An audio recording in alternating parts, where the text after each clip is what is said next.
Hey, this is Kirk Brothers, and we welcome you to another episode of Ministry Matters That Matter. We're at the Ministry to Youth Conference in Knoxville, and I have with me Jerry Elder. Jerry and I have been friends for a long, long time. I guess as a youth in action in Kentucky. Yeah, 40 years back ago. When Noah got off the ark and joined us. Right. It goes way back. They had 5 presidents. In those early days. Right. So we've known each other a long, long time, and I don't know of anyone that has a bigger heart for young people than Jerry does. And so in this episode, we're going to just learn from him, let him share his years of experience. So Jerry, just start off, tell us about your family, but also tell me the journey. I would be interested in what caused you to get into work with young people, and then tell us what's happened since then. Okay, well, born and raised in Munford, Alabama.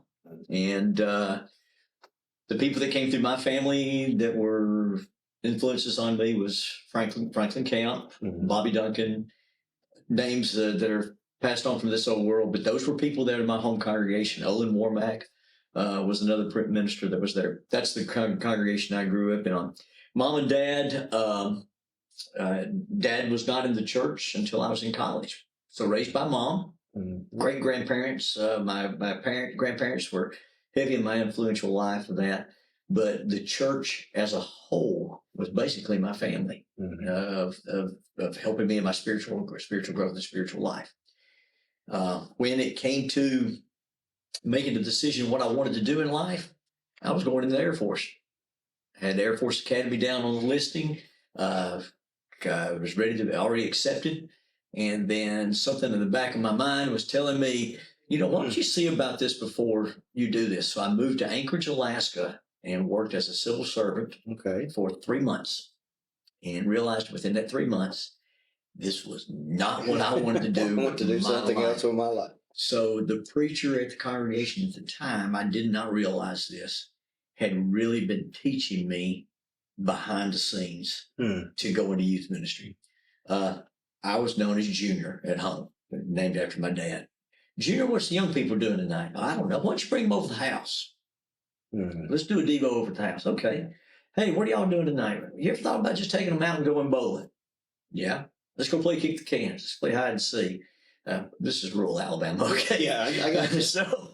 And it was those type of things like that I didn't realize that the preacher was really setting me up to go into ministry.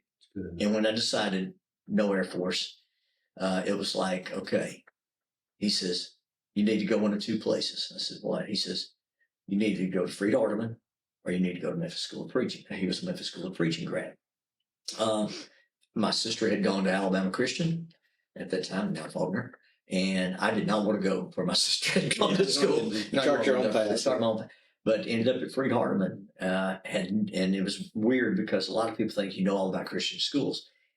And this was 1979. You did not. I still in Alabama had never heard of Hardy, never heard of Lipscomb, never heard of Freed-Hardeman, really, other than a couple of people that I knew. And so, but Alabama Christian was the place. Went to Freed-Hardeman, fell in love with it, obtained my Bible degree, communication degree from there, and to get into the why of why youth ministry goes back to William Woodson. William Woodson was a jewel of a man. He loved training preachers like you. Yeah. But Kirk, he saw that I wanted to work with young people. Well, youth ministry, few and far between. You know how that goes in the late 70s and early 80s. There were men out there doing it, but not full time. He said, let me chart a course for you. And so what he literally did, I still gained the full Bible credits, but over these little categories over here of like American literature, well, take American Lit, but don't take English Lit. Let's put you in children's literature. There's an elective course called Recreation and Singing Games, a little single 1-hour course, elective. You ought to go take that. So he put me in, instead of general psychology, he put me in children's psychology classes. So he was, I think, ahead of the time of other people making youth ministry what it was. Nobody knew what to do. And so he put me in some classes put me in a class called Camp Leadership with Hoyt Kirk. Mm-hmm. The absolute best class I ever had as far as learning. He directed camp at Mid-South when I grew up going there. Exactly. Yeah. And so who better else to learn from? And that's where the focus of coming in. I've always loved young people, always loved it. And even when I graduated, Freed-Hardeman, it's all I really wanted to do. And that's where I'm at. That's what you've been doing. I think about Brother Woodson. Brother Woodson was teaching at Lipscomb when I did my undergrad there. And then when he retired, I was preaching at Graymere. Of course, you and I lived across town from each other for several years there. But he and Brother Holland would do the Columbia School of Preaching. Bible Institute over there. But he would also, not only did they, they do that retreat by that name, but then he would come most every Thursday and teach. In fact, the last lesson he delivered before he went in the hospital when he died was delivered as a part of that program at Graymere, but just had a tremendous impact on so many lives. So I think one of the takeaways from what I'm hearing is the value of mentors. Oh, absolutely. So tell me, how many years you've been in youth ministry now since you started working with the church? It's 40 years and full time now. And so I did 2 internships, which I tell people internships in the early days where you were hired as a summer youth minister. You didn't work with another youth minister. So, but 40 years now. So let's go a couple of different directions. My first thought is, what has allowed you to stay in youth ministry? One simple thing: passion for the souls of young people. And that's the key. I do believe that the moms and dads have the greater responsibility of raising young people. But if I can be a catalyst, if I can be someone that's there for those and those that don't have parents. Hey, look, I tell you, my dad was not there. And I'm not replacing a dad. I want to be the person there for them when they need someone like that. Well, I know you're still dealing with the loss of your mother. She had a tremendous impact on your life. And, you and I agree that the parents are the youth ministers. Right. But it takes an army, a village, a team, a family to raise. It takes a church. It takes a church. They need a lot of mentors. A lot of the research shows that the more mentors, especially mature adult mentors they have, the greater the chance they'll have faith. That's why that lasts into adulthood. That's why programs like Last Leaders is so important within congregations too. I see. Last Leaders has everybody plugged in. Everybody, and if done correctly, and you let your members do the work, it's amazing what growth can occur. Chap Clark talks a lot about the philosophy of adoptive youth ministry, that the whole church adopts the young people. So like you've worked with 2-3 churches in all those 2, I thought it was 2 churches in all those 40 years. And so you've been, of course, you were at West 7th when I was at Graymere, and then you've been 10 years or so now at Spring Meadows. So we talked a little bit about what you think is key to longevity in ministry. But for those who are joining us today, what have you learned about ministry in general? What are some tips that you would share, either about youth ministry specifically or just ministry in the Lord's church? Well, I think one of the things that's crucial is when a person's coming out of college, whether it be Heritage, whether it be Freed-Hardeman, or any of our brotherhood schools that we have, they are given a beautiful, beautiful toolbox of knowledge and abilities that's coming out. And what happens is when that person comes out of that college, they're walking with their toolbox. They may not know how to use every tool in that box because they haven't put them to work. They've been taught about those tools, but they've never had to put that tool into work. Gotcha. And so in the ministry aspect of it, when a person goes to congregation B and they're at that congregation and they confront something like that, that's where they have to look in their toolbox and say, now, where did I learn about this? And they pull out this tool and they go, ooh, well, there's someone in that church, an elder, deacon, member, that says, let me show you how. I wish somebody had done that with me a little bit earlier, which I did have some people to do that to help me be more successful. Good. And it's kind of like working on a car. You got to have 9/16 to take that starter off. We share a passion for Mustangs, by the way, too. Yeah. And so, but now in that value, but the second value is, I think, Kirk, is passion. And one of the things that's really come back on me in the last, I don't know, 3 or 4 years is falling in love with God and falling in love with his son.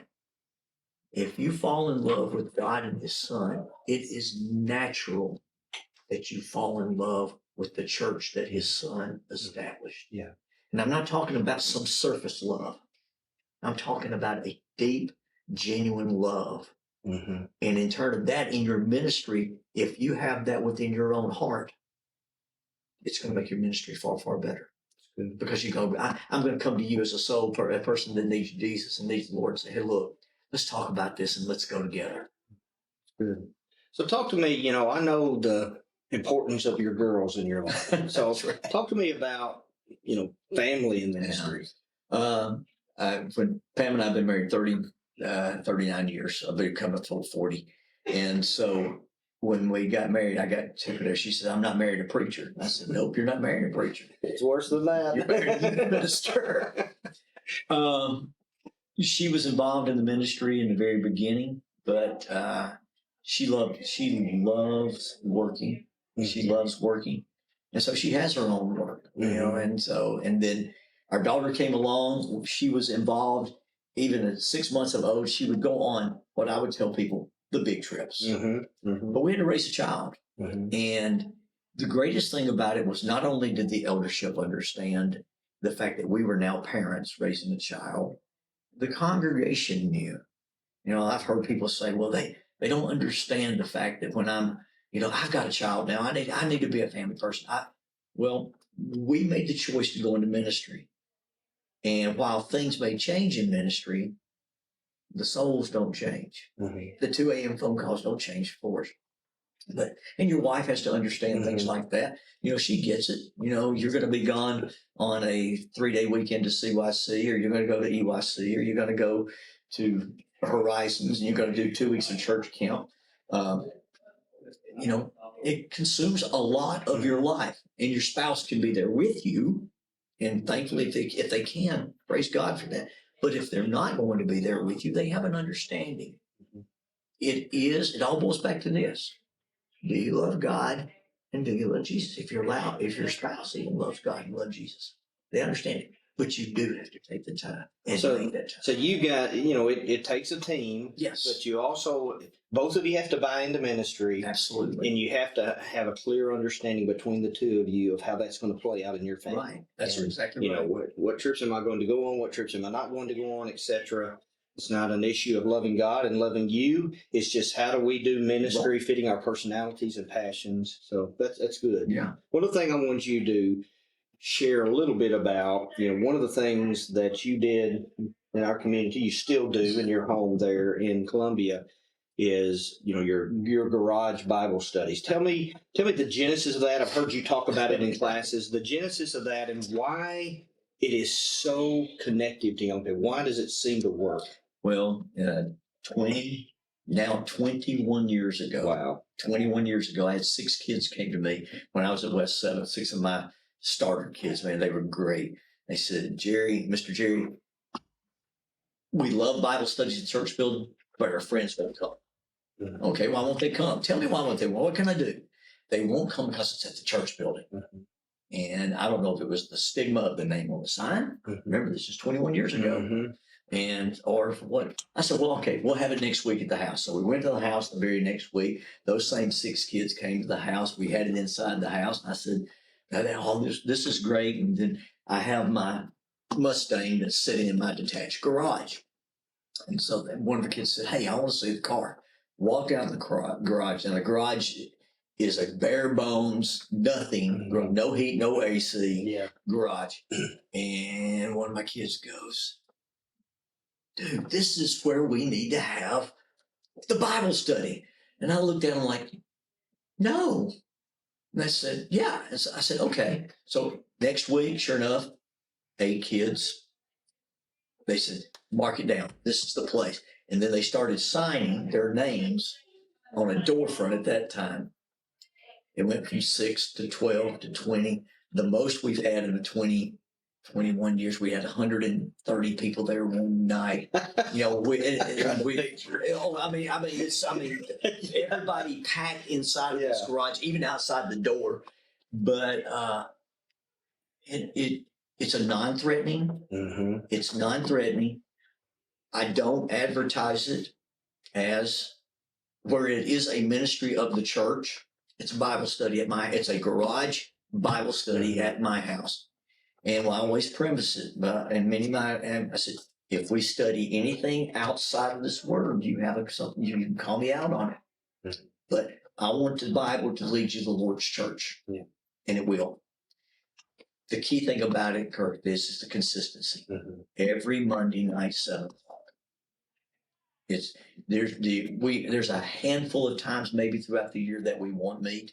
If it's like 20 below outside, we probably won't meet. You still don't have it. We don't have okay, so my heat is a kerosene heater stuck in the middle of the room. In the middle of the room, it is. But they will come and they'll be bundled up in these hoodies and stuff, and they love it. And you had to move the Stang out, right? The Mustang comes out. The lawnmower comes out every day, man.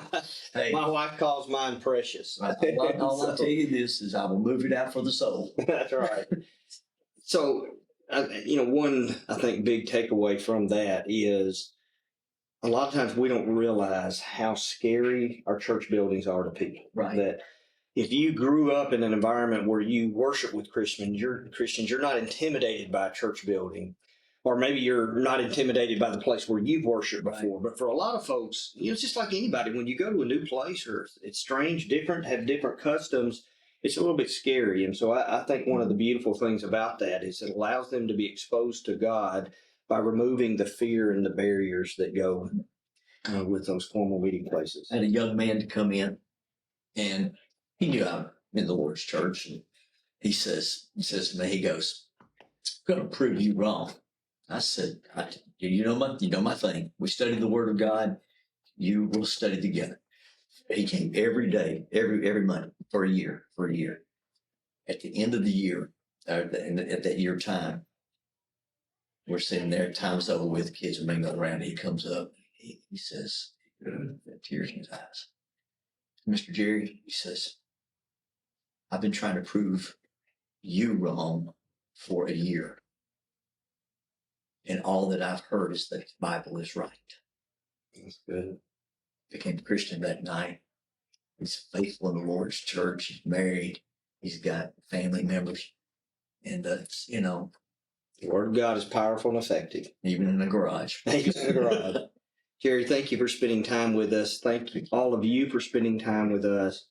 As you serve in the Lord's church and in ministry, just hang in there, stay tough, trust in the power of God, and know that His power is working for you.